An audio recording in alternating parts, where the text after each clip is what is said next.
Hello everyone. सुबह के 3:30 बज रहा है और इस वक्त मैं अब आपको पढ़ाता हूँ इन्फ्लेशन। ये एक्चुअली टॉपिक 4 था, मैंने टॉपिक 5 पहले बना दिया। टॉपिक 1 बेसिक कॉन्सेप्ट था, टॉपिक 2 आपका नेशनल इनकम था, टॉपिक 3 आपका economic growth versus economic development, poverty, inequality था। टॉपिक 4 आपका जो है इन्फ्लेशन था, जो अब मैं आपको पढ़ा रहा हूँ।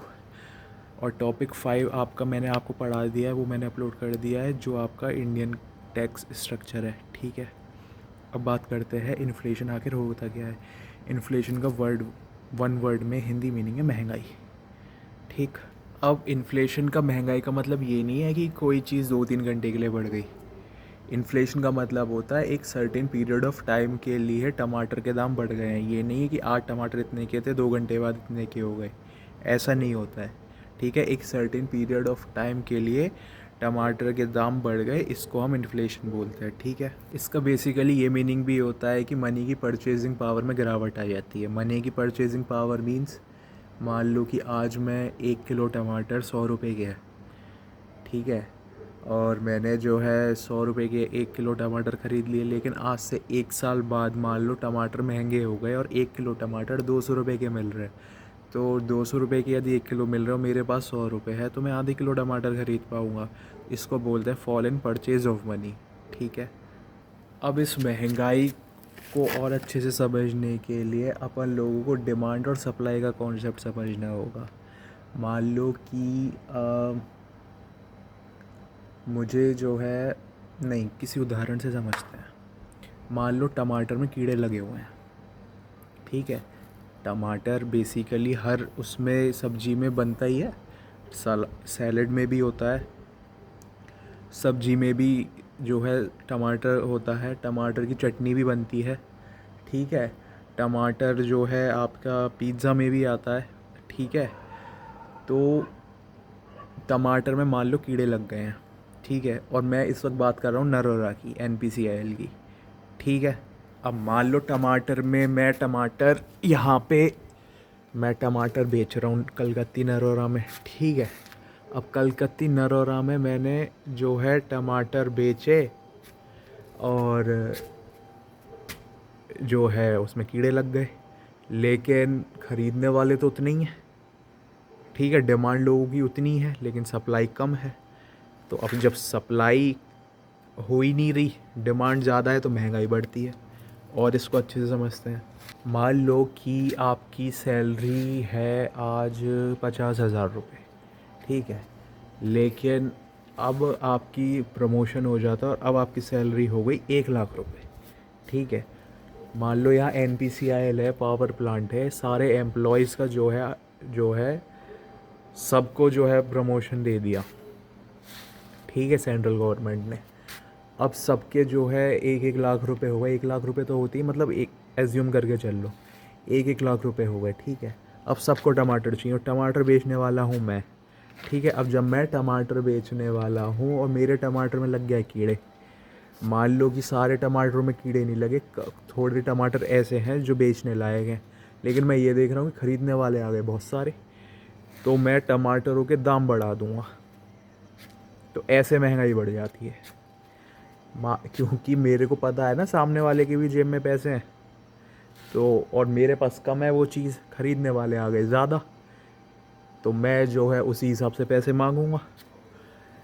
मान लो कि जैसे एक बहुत पहले, ये मैंने एक बार डिमांड एंड सप्लाई का मैंने मेरी बुक में भी एक एग्ज़ाम्पल लिखा है। आई थिंक जब मैं जो है आई वॉज़ 18 ईयर्स ओल्ड, मैं जा रहा था, तो पापा ने एक बार एक ठेले पर केले के वो देखे, तो पापा ने गाड़ी रोक ली।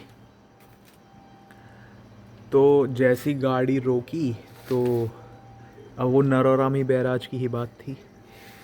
तो हुआ ये कि गाड़ी देख के उसने जो केले के दाम है वो 100 रुपये बोल दिए, कि भाई गाड़ी है तो इट मीन्स इनके पास पैसे होंगे और इनको केले की डिमांड है और मेरे पास सप्लाई कम है।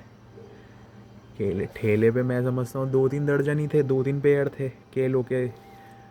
तो ऐसी स्थिति में उसने 100 रुपये बोल दिए। अब मैंने बोला भाई मैं कलकत्ती नरोरा का ही हूँ, है ना, तब जाके वो 60 रुपये पे आया, है ना। तो ये डिमांड एंड सप्लाई का जो गेम है वो ये है कि यदि मेरे पास सप्लाई कम है और डिमांड ज़्यादा है तो चीज़ों के दाम बढ़ जाते हैं ऑटोमेटिकली। बेसिक फंडा ये है, ठीक। अब जैसे कि मान लो जब 2000 आई थिंक 6 थी, 2007, तो समोसे मैं लेने जाता था शॉपकीपर से, तो उस वक्त पता है 3 रुपये का एक समोसा और 5 रुपये के दो समोसे मिलते थे। एक समोसा 3 रुपये का, 5 रुपये के दो समोसे। लेकिन आज यदि मैं वो समोसा लेने जाता हूँ 2007 की जगह, आज क्या है, आज 2021 है। यदि आज 2021 में इस वक्त लॉकडाउन लगा हुआ है और इस वक्त जैसे मैं समोसा लेने जाता हूँ तो आज वो समोसा मेरे को 10 रुपये का मिलता है। तो चीज़ों के दाम समय के साथ साथ बढ़ जाते हैं, इसको महंगाई बोलते हैं। क्योंकि समोसे के अंदर भाई आलू हैं वो बढ़ गए, और भी बहुत सारी चीज़ें हैं, वेरियस फैक्टर्स, मैंने आपको फैक्टर्स ऑफ प्रोडक्शन में वो चीज़ें बता रखी हैं, ठीक है।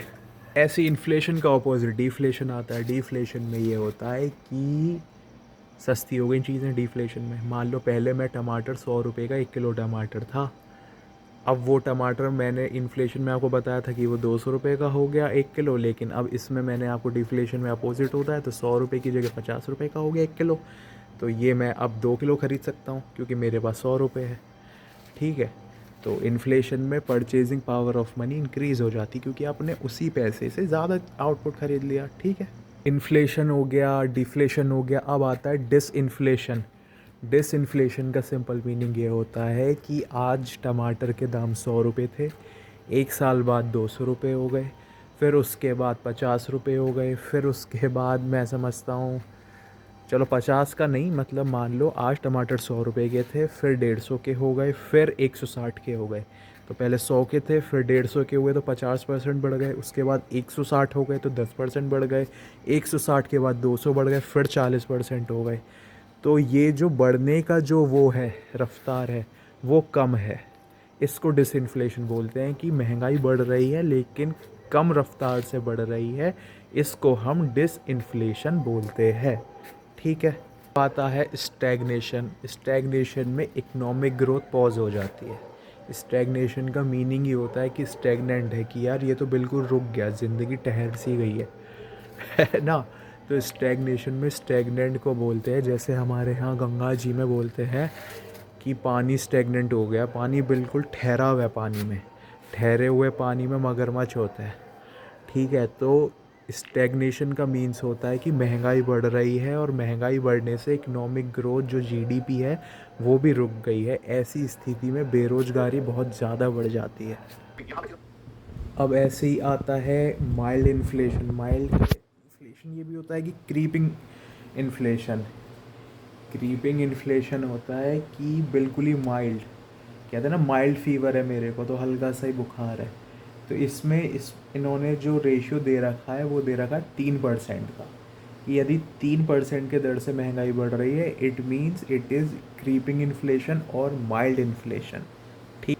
तो ऐसी स्थिति में क्या होता है कि लोग ज़्यादा कपड़े कपड़े या फिर मतलब चीज़ें खरीदने लगते हैं। जैसे कि कपड़ों का अब ये मान लो कि जैसे बहुत सारे लोग होते हैं, आई थिंक ये बात है ईयर 2004 की। ईयर 2004 में ये होता था नरोरा में कि यहाँ पर गर्मियों में लोग ठंडों के कपड़े ख़रीद लेते थे, क्योंकि इस वक्त गर्मियों में ठंडों के कपड़ों की जो डिमांड है वो कम है ना। और ठंडों में यदि मैं वही चीज़ ख़रीदूँगा तो वो चीज़ महंगी या कॉस्टली मिलेगी, और गर्मियों में वो चीज़ कम मिलेगी। तो लोग जो है, जब महंगाई का दर कम होता है 3% से होता है तो लोग ज़्यादा चीज़ें खरीदते हैं। बेसिकली मेरे समझाने का ये मीन्स है, ठीक है। उसके बाद आता है आपका महंगाई का दर बढ़ता है 3 से लेके 10% के बीच में। 3 से लेके 10% के बीच में इसको बोलते हैं वॉकिंग इन्फ्लेशन, कि भैया बंदे ने जो है चलना शुरू कर दिया, है ना, 3 से 10 के बीच में। और जब चलना शुरू कर दिया तो मैं समझता हूँ ऐसी स्थिति में लोग ज़रूरत से ज़्यादा चीज़ें खरीदने लगते हैं, जिससे आने वाले भविष्य में जब बहुत सारी जो है avoid future high prices, to avoid futures higher prices, ठीक है, कोई दिक्कत अभी तक नहीं। आ अब आता है हाइपर इन्फ्लेशन। हाइपर इन्फ्लेशन में ये होता है, मान लो ये मैं आपको समझाता हूँ।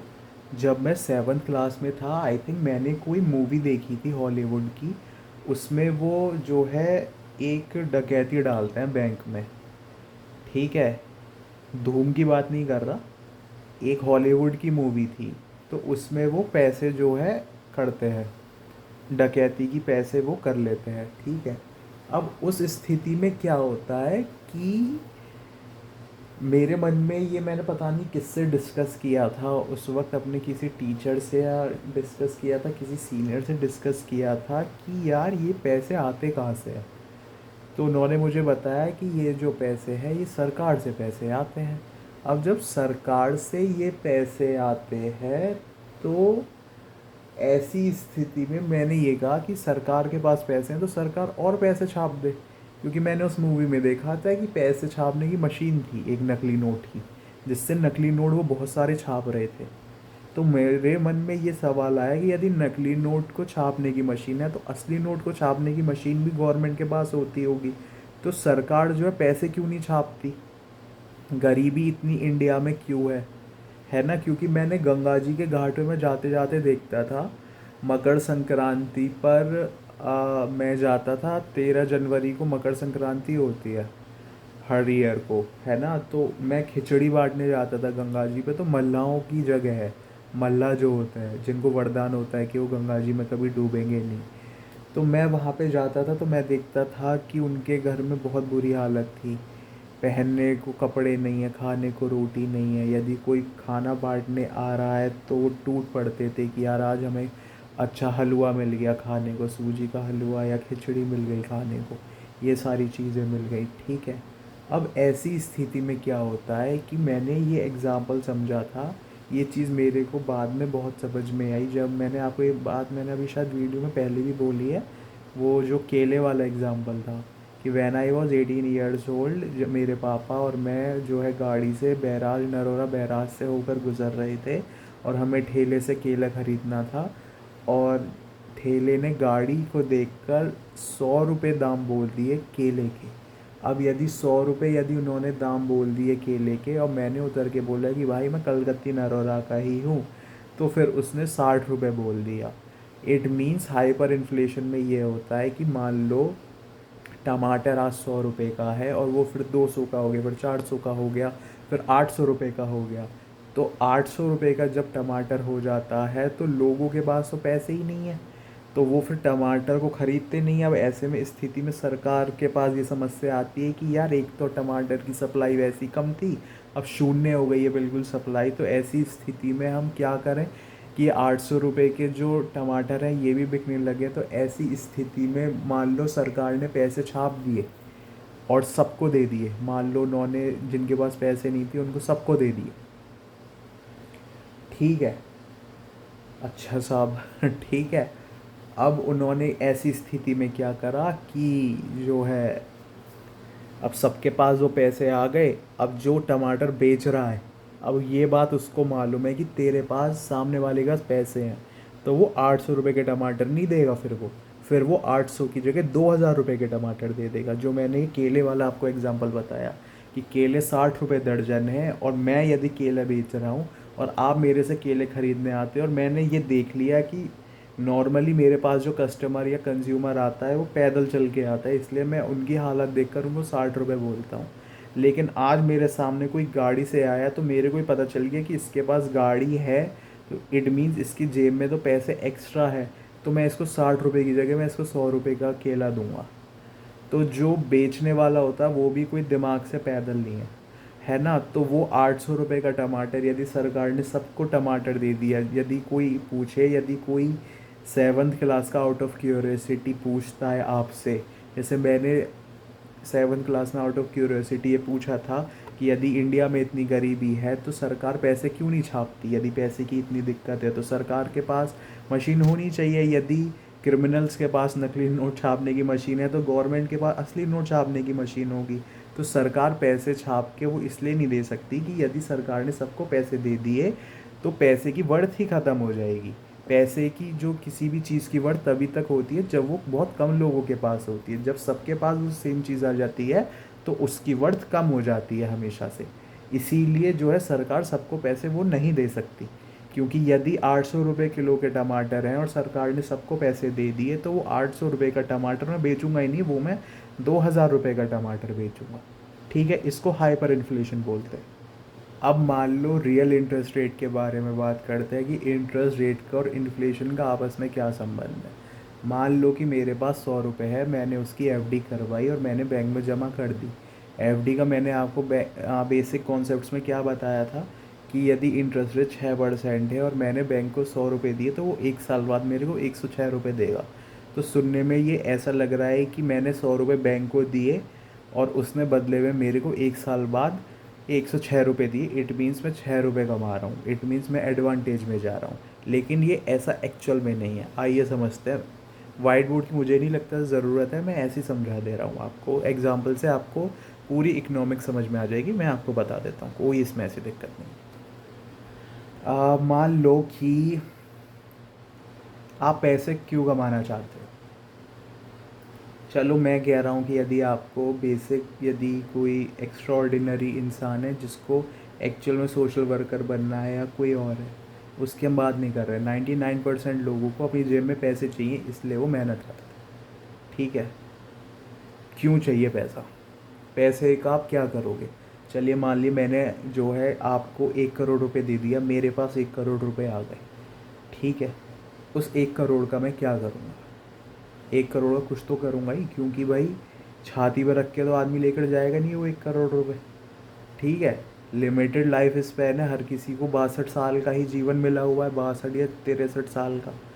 ठीक है, अब मान लो उस 1 करोड़ से, उस पैसे का मीनिंग है एमिनिटीज़ को भोगना, कि मैं अपनी लाइफ को कैसे आसान बना सकता हूँ।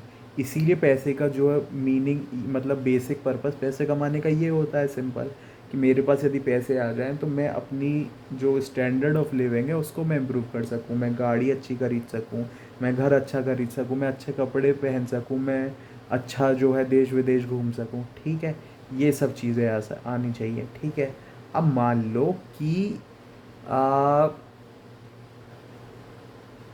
मैंने एफडी करवाई। ठीक है, 100 रुपये थे। 1 साल बाद मैंने 6% के हिसाब से अगले साल मैंने 106 रुपये ले लिए। ठीक है, दिखने में लग रहा है कि मैंने 6 रुपये कमा लिए। ठीक है, अब मेरे पास 106 रुपये आ तो गए, लेकिन उस 106 रुपये का फ़ायदा क्या जब मैं उस 106 रुपये का कुछ खरीद ही नहीं सकता, क्योंकि महंगाई और भी ज़्यादा बढ़ गई। 106 रुपये मेरी जेब में आ गए, 6 रुपये का एडवांटेज तो हो गया, लेकिन वो उससे मैं उस पैसे को, उस कागज़ के नोट को, गांधी जी के नोट को मैं किसी और चीज़ में ले ही नहीं सकता। तो उस पैसे का मैं करूँगा क्या। क्योंकि मान लीजिए आज 2021 है, आज 1 किलो टमाटर थे, मेरे को भाई सब्जी बनानी है अपने घर में, रोटी कपड़ा मकान है, ये तो बेसिक एमिनिटीज़ हैं। सबसे पहले तो आदमी इन चीज़ों की अपनी पूर्ति करता है, उसके बाद आदमी कुछ और सोचता है। रोटी कपड़ा मकान है, पहले मेरे को रोटी खानी है, मेरे को सब्जी बनानी है, मेरे को टमाटर जो है वो करना है। ठीक है, अब आज टमाटर का जो दाम था वो 100 रुपये था, मेरे पास भी 100 रुपये थे। ठीक है, लेकिन मैंने कहा कि मैं 1 साल बाद जो है ये एफडी करवाऊँगा और एफडी से जो इंटरेस्ट मिलेगा फिर मैं जो है टमाटर ख़रीदने जाऊँगा। 1 साल बाद जब मैं गया तो मेरे को 6% इंटरेस्ट के हिसाब से 106 रुपये मिल गए। लेकिन जब मैं मार्केट में गया, बाज़ार में गया और मैंने टमाटर ख़रीदने के लिए मैं गया, तो मैंने देखा कि इन्फ्लेशन इतना हो गया था कि टमाटर अब 100 रुपये की जगह 150 रुपये के हो गए। जहाँ मैं 1 साल पहले अपनी पूर्ति कर सकता था, अपनी इच्छा की पूर्ति कर सकता था वो 100 रुपये से 1 किलो टमाटर ख़रीदने के, आज मैं वो टमाटर नहीं ख़रीद सकता, क्योंकि वो टमाटर 150 रुपये के हो गए हैं। 106 रुपये मेरे पास आ तो गए वो 6 रुपये, लेकिन वो 106 रुपये की मैं पूर्ति ही नहीं कर सकता मेरी इच्छा की, तो मैं उस पैसे का करूँगा क्या। इसीलिए इन्फ्लेशन परचेजिंग पावर जो होती है मनी की, उसको वो हमेशा से ही घटा देता है। इसका बेसिक सेंस ये है। और आगे समझते हैं उदाहरण से। अब मान लो कि दो बंदे हैं। ठीक है, और दो बंदे किसको माने यार, दो बंदे मान लो कि मैं हूँ वृतांत, और वृतांत ने दुष्यंत को 100 रुपये दिए। मैंने दुष्यंत को दिए, इट मीन्स मैं क्रेडिटर हूँ क्योंकि मैं दे रहा हूँ। ठीक है, दुष्यंत को मैंने दिए, इट मीन्स वो डेब्टर है। ठीक है, अब मैं दुष्यंत से एक्सपेक्ट कर रहा हूँ कि 1 साल बाद तू मेरे को 10% इंटरेस्ट रेट के हिसाब से 110 रुपये वापस दे देना। ठीक है, ठीक है। अब मैंने तो दुष्यंत को इस लॉजिक से ही पैसे दिए थे कि भाई ये मैं 100 रुपये दूंगा, बदले में मेरे को 130 रुपये मिलेंगे। लेकिन जो है मैंने इस पर्पज़ से भी लिए थे कि उन 130 रुपये का मैं जो है पिज़्ज़ा खाऊंगा। ठीक है, अनियन पिज़्ज़ा खाऊंगा, चीज़ वाला। अब 1 साल बाद जब दुष्यंत ने मेरे को पैसे दिए, पिज़्ज़ा हो गया 200 रुपये का भाई। क्या मैं वो पिज़्ज़ा खा पाया? नहीं खा पाया। तो नुकसान किसका हुआ? नुकसान मेरा हुआ। अब इसमें फ़ायदा अभी हुआ क्या किसी का? फ़ायदा ये हुआ कि दुष्यंत को मैंने 100 रुपये दिए, और दुष्यंत को उन 100 रुपये का उस वक्त मोबाइल ख़रीदना था। उस मोबाइल की उसको बहुत ज़्यादा नीड थी, इसलिए उसने वो 100 रुपये मेरे से लिए और उसने अपना वो मोबाइल ले लिया। भले ही उसने 1 साल बाद मेरे को 130 रुपये दिए, लेकिन 30 रुपये की उसने भरपाई उस मोबाइल से कर ली थी, क्योंकि उस मोबाइल से उसको मैं समझता हूँ 1000 रुपये का फ़ायदा होना था। उसको ये था कि मेरे को हर हाल में मोबाइल चाहिए, और मेरे को ये आज 100 रुपये यदि मेरे को मिल जाते तो मेरे को वो चीज़ मेरे को मिल जाएगी। तो दुष्यंत को 100 रुपये मिले, दुष्यंत ने 1 साल बाद 130 रुपये मेरे को दे दिए, अपना काम कर लिया। ठीक है, उधर जो है मैं था, मेरे को यार पिज़्ज़ा खाना था। पिज़्ज़ा 130 रुपये का था, और मेरे को जब 130 रुपये मिले तो पिज़्ज़ा हो गया 200 रुपये का, क्योंकि मेरे को इमीडिएटली पैसे नहीं मिले ना, मेरे को पैसे मिले थे 1 साल बाद। दुष्यंत को तो इमीडिएटली पैसे मिल गए, डेब्टर को। इसीलिए लेन देन के मामले में हमेशा क्रेडिटर नुकसान में रहता है। ये पूरा ट्रुथ है, ये इस रूल को अब याद कर लो कि लेन देन के मामले में देने वाला हमेशा नुकसान में रहता है, और डेब्टर जिसको कोई चीज़ मिलती है वो हमेशा फ़ायदे में रहता है। क्रेडिटर नुकसान में रहेगा, डेब्टर जो है फ़ायदे में रहेगा। ठीक है, अब मान लो इसका एक फॉर्मूला होता है कि रियल इंटरेस्ट रेट हमें निकालना है तो nominal interest rate minus inflation, कि हमें नॉमिनल इंटरेस्ट रेट में से इन्फ्लेशन को माइनस करना है, तब जाके हमारा रियल इंटरेस्ट रेट आएगा। ये फॉर्मूला है, सिंपल। ठीक है, अब तक कोई दिक्कत? चलिए, और मैं आपको एग्जांपल्स के थ्रू ही हम पूरी इकोनॉमिक्स समझेंगे। इसमें आपको बेसिक मैंने अभी तक कोई डेफिनेशन नहीं रटवाई है कि ये ऐसे ऐसे डेफिनेशन रट लो। मैंने सिंपल एग्जांपल के थ्रू आपको मैं सारी टर्म्स समझाता चल रहा हूँ। ठीक है, अब मान लो वृतांत ने एक चॉकलेट बनाई। ठीक है, वृतांत ने एक चॉकलेट बनाई और उसको यूएसए में उसने बेचना चाहा। अब यूएसए में एक चॉकलेट तो है नहीं, यूएसए में है 3 चॉकलेट। ठीक है, वृतांत ने एक चॉकलेट बनाई सी, और यूएसए में 2 चॉकलेट और भी बिक रही हैं ए बी सी, लेकिन क्वालिटी वाइज वो तीनों की तीनों चॉकलेट एक जैसी हैं। टेस्ट उनका एक जैसा है, क्वालिटी भी उनकी एक जैसी है। तो वृतांत को चॉकलेट बेचने में फ़ायदा कब होगा, ये आप मुझे बताओ। वृतांत को वो चॉकलेट यूएसए में बेचने में फ़ायदा तब होगा जब वृतांत की चॉकलेट का प्राइस कम होगा, तभी तो लोग खरीदेंगे। लोग कहेंगे यार सस्ती भी मिल रही है, क्वालिटी भी वही है। आदमी तभी तो अट्रैक्ट होता है किसी भी चीज़ की तरफ। लोग आज से पहले आई थिंक 2007 या 2008 में दिवाली के टाइम पे लोग चाइना के पटाखे खरीद रहे थे बहुत ज़्यादा, कि यार चाइना के पटाखे जो है सस्ते भी मिल रहे हैं और इसमें इतनी सारी चीज़ें मिल रही हैं। इसलिए तभी तो कस्टमर अट्रैक्ट होता है यार, क्योंकि हर कोई अपना अपना देखता है। बेचने वाला अपना देखेगा कि मैं बेचने में ज़्यादा चीज़ों में क्या वो करूं, खरीदने वाला अपना अपना देखेगा। सबको अपना अपना देखना है यहाँ पर, ये सीन है यहाँ पर। जो समाज सेवा करेगा वो लुट जाएगा। इसलिए बोलते हैं कि जो एक्चुअल में दूसरों के लिए जीवन जीता है वो आदमी नहीं फरिश्ता होता है। ये कहावत तो सुनी है। तो भाई फरिश्ता नहीं बनना है, आम आदमी ही बनना है। आम आदमी बन के रहो, ज़्यादा सेलिब्रिटी वगैरह के चक्कर में बनने में मत रहो, है ना। चलिए मैं भी यार क्या ज्ञान दे लगता हूँ फालतू में। हाँ कहाँ था मैं। ABC 3 चॉकलेट थी। वृतांत को फ़ायदा तब होगा जब उसकी चॉकलेट के दाम USA में कम होंगे, तभी उसको फ़ायदा होगा। आगे समझते हैं। अब मान लो कि इंडिया में इन्फ्लेशन आ गया। वृतांत जहाँ वो चॉकलेट 10 रुपये की बेच रहा था, 10 रुपये की बना रहा था, अब उसको वो सारे फैक्टर्स ऑफ प्रोडक्शन ये सब इंक्लूड करके वो चॉकलेट उसको महंगी पड़ रही है। अब वही चॉकलेट उसने USA में भी बेच दी। अब जब उसने बनाई महंगी है तो वो बेचेगा भी महंगाई। प्रॉफिट ही तो करना, न्यूट्रल थोड़ी होता है बिजनेस, प्रॉफिटेबल ही तो होना चाहिए बिजनेस। तो ऐसी स्थिति में जो है लोग क्या खरीदेंगे USA के, कस्टमर तो अपना अपना देगा। कस्टमर डजेंट केयर कि आपका जो है कैसे वो चीज़ें चल रही हैं, ठीक है। तो A और B जो चॉकलेट है वो जो है लोग खरीदना चालू कर देंगे, तो वृतांत का नुकसान हो जाएगा कि भाई C को तो कोई खरीद ही नहीं रहा। अब एक नया टर्म आता है श्रिंक इन्फ्लेशन। श्रिंक मतलब सिकुड़ जाना। मान लो कि आज से 15 साल पहले पार्ले जी का जो बिस्किट आता था वो 2 रुपये का आता था। 2 रुपये में 8 बिस्किट निकलते थे। और आज वही बिस्किट 5 रुपये का आता है ना। और कम निकलते हैं, आई थिंक, मुझे नहीं पता, शायद 6 निकलते हैं। मान लो कि इससे पहले डेयरी मिल्क आती थी। डेयरी मिल्क जो है 5 रुपये में बहुत लंबी आती थी, लेकिन आज 5 रुपये की वो जरा सी आती है डेयरी मिल्क, है ना। चिप्स के पैकेट आप देख सकते हो, चिप्स के पैकेट में हवा भरी हुई आती है अब। 10 रुपये के जो आपका लेज़ का अनियन का वो आता है चिप्स, ग्रीन कलर का, पैरेट ग्रीन कलर का, उसमें कितने लेज़ निकलते हैं, जरा से लेज़ निकलते हैं उसमें, है ना। इसको बोलते हैं श्रिंक इन्फ्लेशन, जो सिकुड़ जाता है, जो श्रिंक हो जाता है। एक टर्म आता है डिफ्लेशनरी स्पाइरल। डिफ्लेशनरी स्पाइरल को आप समझ लोगे तो आप इन्फ्लेशनरी स्पाइरल को भी समझ लोगे, लेकिन मेरे को ये कॉन्सेप्ट डिफ्लेशनरी स्पाइरल को समझकर ज़्यादा मेरे को आया ये मतलब समझ में। डिफ्लेशनरी स्पाइरल बेसिकली एक ट्रैप है ना।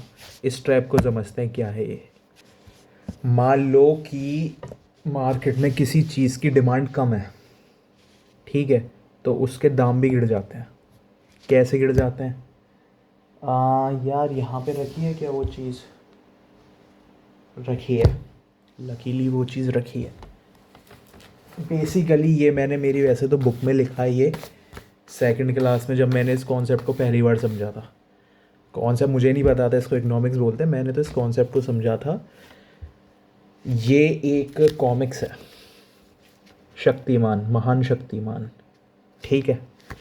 बेसिकली ये मैं बैराज पर नहाने गया था और मैंने इस कॉमिक्स को ख़रीदा। मैंने इस कॉमिक्स को क्यों ख़रीदा? बेसिकली यदि आप किसी 6 साल के बच्चे से पूछोगे कि उसको क्या पढ़ने में पसंद है, तो वो पता है 3 कॉमिक्स के नाम बताएगा। पहली चंपक, दूसरी नंदन, तीसरी राज कॉमिक्स, जो परमाणु और ये नागराज वगैरह होते हैं, ठीक है। अब मेरा बजट 12 रुपये का था, क्योंकि 12 रुपये की चंपक आती है, मेरी चंपक फेवरेट कॉमिक्स थी और मैं वहाँ पर जाता था ख़रीदने। लेकिन वहाँ पर मैंने ये शक्तिमान की कॉमिक्स देख ली। और मैंने ये शक्तिमान की कॉमिक्स क्यों ख़रीदी, जबकि मैं टीवी सीरियल भी देख चुका था पूरा शक्तिमान का, पूरा वो ख़त्म कर चुका था, तब भी मैंने ये क्यों ख़रीदी? क्योंकि पता है इसकी डिमांड नहीं थी।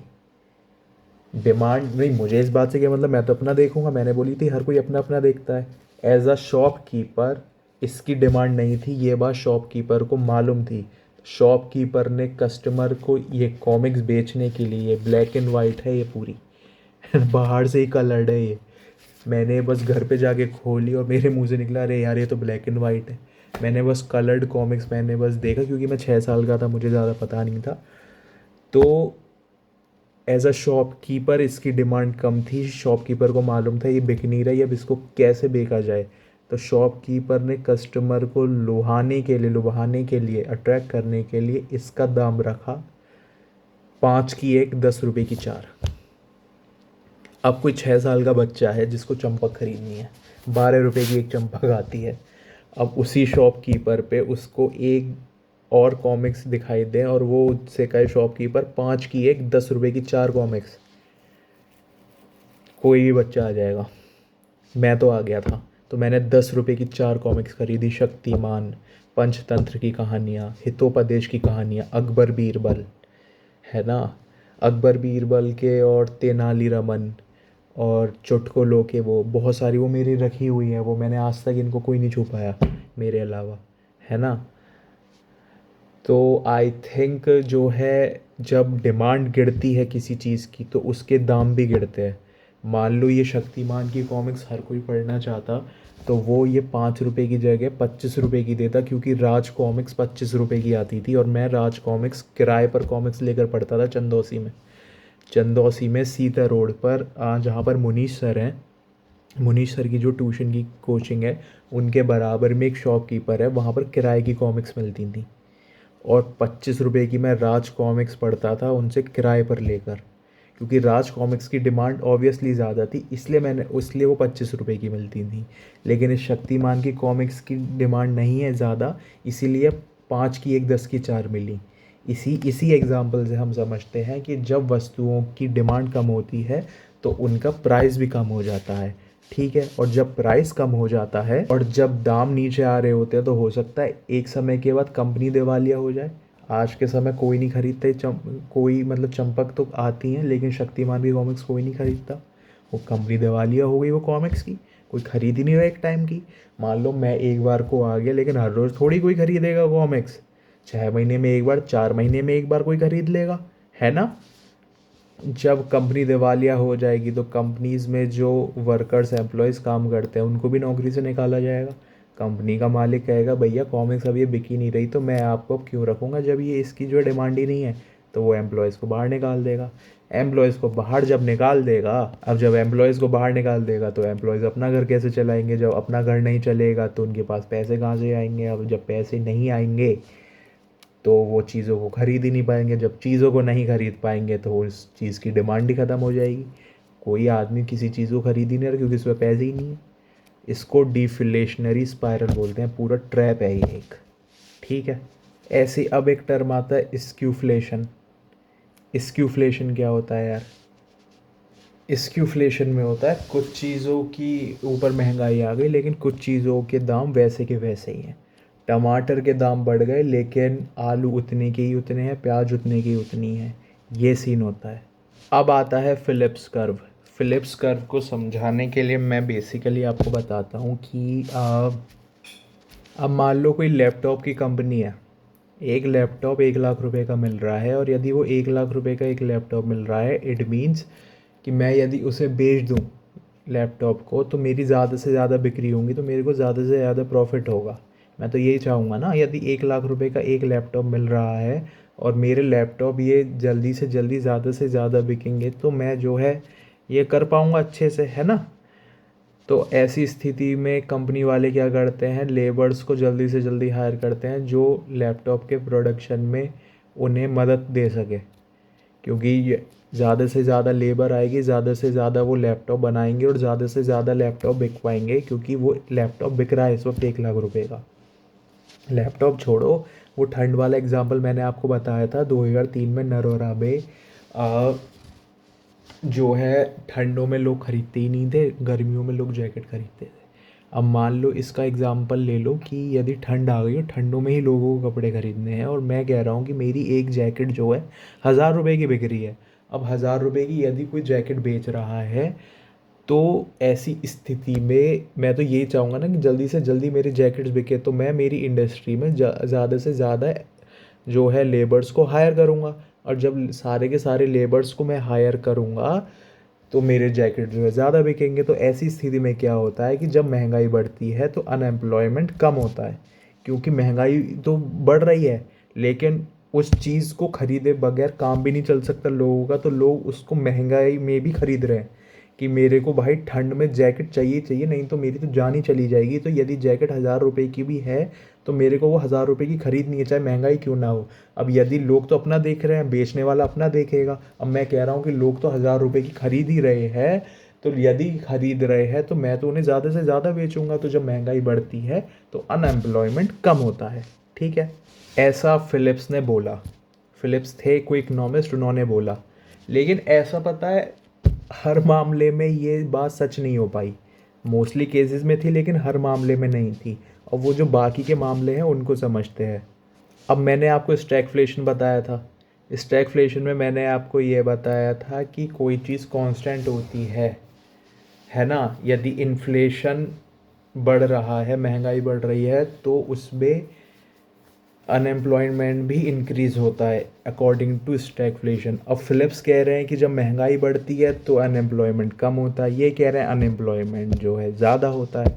सही कौन कह रहा है साहब, आइए समझते हैं। तो इसका बेसिकली फंडा ये है कि वो चीज़ों के ऊपर डिपेंड करता है कि मान लो ठंड ही नहीं है तो मैं नहीं खरीद रहा, महंगाई बढ़ रही है, जैकेट ही बढ़ने दो, मेरे को चाहिए ही नहीं जैकेट, तो उसमें अनएम्प्लॉयमेंट इंक्रीज़ हो जाएगा। वो तो चीज़ों के ऊपर डिपेंड करता है ना, कौन सी चीज़ मेरे को चाहिए। मान लो मेरे को टमाटर आज चाहिए ही नहीं, मेरे को खानी नहीं है टमाटर। अब टमाटर चाहे 100 रुपये के बिके, 1000 रुपये के बिके, मेरे को क्या, मेरे को चाहिए ही नहीं टमाटर। तो वो यदि डिमांड के ऊपर वो बिल्कुल डिपेंड करता है, ठीक है। आता है स्ट्रक्चरल इन्फ्लेशन। स्ट्रक्चरल इन्फ्लेशन क्या होता है इसको मैं आपको बता। स्ट्रक्चरल इन्फ्लेशन कुछ टर्म्स होते हैं बेसिकली कि कुछ इकोनॉमिक पॉलिसीज़ की वजह से कुछ चीज़ों के दाम बढ़ जाते हैं, जिसकी वजह से इन्फ्लेशन आ जाता है। कि कुछ इकोनॉमिक पॉलिसीज़ ऐसी हैं जिसकी वजह से दाल के दाम बढ़ गए, ये सीन है ना। एक और तरह की इन्फ्लेशन आती है, उसको बोलते हैं हेडलाइन इन्फ्लेशन, ठीक है। हेडलाइन इन्फ्लेशन को समझने के लिए हमें कोर इन्फ्लेशन को समझना होगा कि जो फूड और फ्यूल होते हैं उनको हटा दिया जाए तो बाकी सारी चीज़ें हेडलाइन इन्फ्लेशन में होती हैं। कोर इन्फ्लेशन में जो है headline inflation minus fuel, food और फ्यूल को माइनस कर दो हेडलाइन इन्फ्लेशन में से, तो कोर इन्फ्लेशन आ जाता है। तो बेसिकली यही सारी चीज़ें इन्फ्लेशन में। यदि कोई चीज़ मिसिंग हो भी जाएगी तो जब मैं आपको आंसर राइटिंग सिखाऊंगा तो वो आंसर राइटिंग जो है मैं उसमें आपको सारी चीज़ें बता दूंगा आंसर राइटिंग की, ठीक है। बेसिकली सारे मैंने आपको इसमें बेसिक टर्म्स बता दिए हैं विद एग्जांपल्स की मदद से। तो इन्फ्लेशन में ऐसा कुछ नहीं है और बाकी, ठीक है। चलिए।